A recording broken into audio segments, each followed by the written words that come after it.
the focus of our attention has been primarily on the Middle East and specifically Israel, because all of the prophecies speak to and about what will take place in the Middle East. So we have been looking at what's been going on. There is a very intriguing, in fact, it's one of my favorite Bible prophecies. It's from Jesus himself, and Matthew's gospel records it. And it's really a conversation that Jesus is having with the disciples.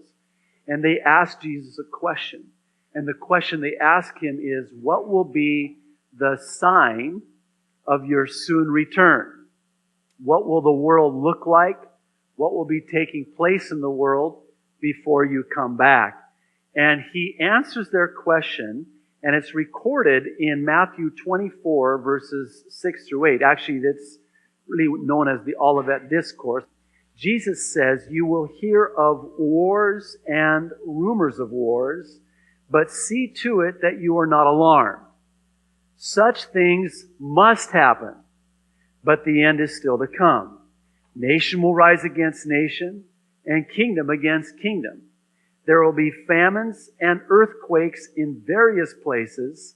All these are the beginning of birth pangs. If you have a King James version, it says sorrows there. I think that's a poor translation in our modern English because it sort of misses the intensity and the enormity of what Jesus is saying here.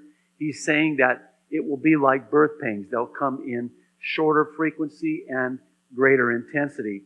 But the subject that I want to look at primarily today is where Jesus says that there will be wars and rumors of wars. Listen, you cannot turn on the news and not hear about a war or about a rumor or threat of a war. Zechariah the prophet records it in chapter 14, where we have a pretty graphic description of a nuclear war. And it's no wonder that we hear this in the Jerusalem Post, this headline, where it says, Russia, we may use nukes if threatened. Russia's military chief of staff said Saturday, this is just last month, that Moscow could use nuclear weapons in preventive strikes in case of a major threat. The latest aggressive remarks from increasingly assertive Russian authorities. I don't know if you're aware of this, but Vladimir Putin has an agenda. And I don't want to rain on anybody's parade, but his agenda makes it very clear that he is not our friend. A good friend of mine, Chuck Missler, whom I had the privilege of getting to know when I was in North Idaho pastoring there, said, quote, in recent years, Russia has implemented an ambitious plan to update and expand its military. Russian defense spending has been rising steadily with the help of high energy prices and oil revenues. Russia is in the process of deploying new intercontinental ballistic missiles, nuclear submarines, and possibly aircraft carriers. It's all part of a $189 billion, with a B, dollar weapons modernization program. Political friction building between Russia and the Western world, combined with increased tensions in the Middle East, indicate that the famed battle prophesied in Ezekiel 38 and 39 could be on our near horizon. Well, Ezekiel 38 describes what is known as the Battle of Gog. This is where Russia and Iran together as the forerunners and at the helm of a global alliance of nations will come against Israel and attack her. And this description in Ezekiel 38 and particularly in chapter 39 describes a nuclear war against Israel. Here's an interesting article again from the Jerusalem Post. Iran, 600 Iranian missiles pointed at Israel.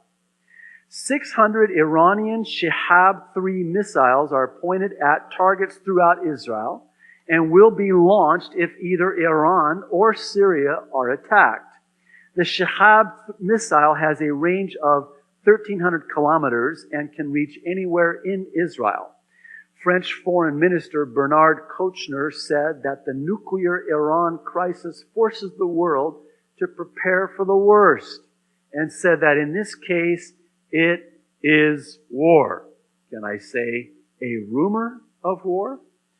Kouchner's statements came just hours after U.S. Defense Secretary Robert Gates reiterated the Bush administration's commitment, at least for the time being, to use diplomatic and economic means to counter the potential nuclear threat from Iran.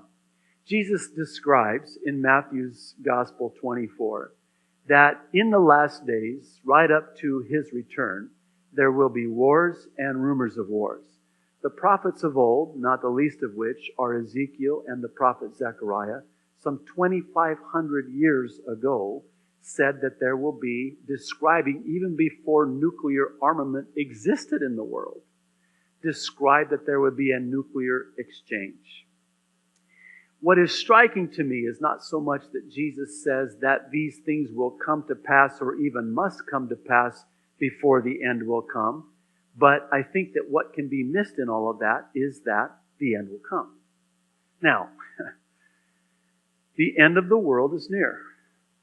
No, I'm not going to get a sandwich board and go stand down on the street corner with the words, the end is near.